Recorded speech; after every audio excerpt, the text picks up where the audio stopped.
விசாரணை கைதி ஆகாஷ் மரணம் தொடர்பாக சிபிசிஐடி விசாரணை தொடங்கியிருக்கிறது. அது பற்றிய அண்மை செய்தியை பார்த்து வருகிறோம். கூடுதல் விவரங்களை செய்தியாளர் மகேஷ் வழங்க கேட்கலாம். மகேஷ், வணக்கம். முழு விவரம். மானாமதுரை காவல் நிலையத்தில் சிபிசிஐடி அதிகாரிகளும் சிசிடிவி காட்சிகளை பாதுகாக்க அமைக்கப்பட்ட அதிகாரிகளும் ஆய்வு செய்து வருகின்றனர். சிவகங்கை மாவட்டம் மானாமதுரையில் 2 தொழிலாளர்களை வெற்றிய வழக்கில் இளைஞர் ஆகாஷ் டெலிசன், குணா ஆகிய இருவரை போலீசார் கைது செய்தனர். அப்போது தப்ப முயன்ற ஆகாஷ் டெலிசன் தவறி விழுந்து காலில் எலும்பு முறிவு ஏற்பட்டு பின்னர் மதுரை ராஜாஜி அரசு மருத்துவமனையில் ஆகாஷ் டெலிசன் மூச்சு திறந்தால் உயிரிழந்தார். இந்த நிலையில் ஆகாஷ் டெலிசனை போலீசார் அடித்தே கொன்றார் என கூறி அவரது உறவினர்கள் மானாமதுரை 4 வழிச்சாலையில் 3வது நாளாக மறியலில் ஈடுபட்டு வருகின்றனர்.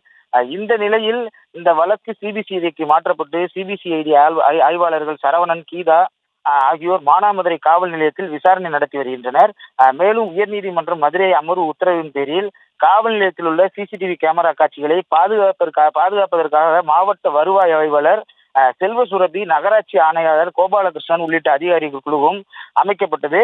இக்குழு காவல் நிலையத்தில் ஆய்வு செய்து வருகிறது. மேலும் அதிகாரிகள் குழுவில் இடம்பெற்ற தேசிய தகவல் மைய அதிகாரிகள் சிசிடிவி காட்சிகளை ஆய்வு செய்து வருகின்றனர். அகிலா, விவரங்களுக்கு நன்றி மகேஸ்வரன்.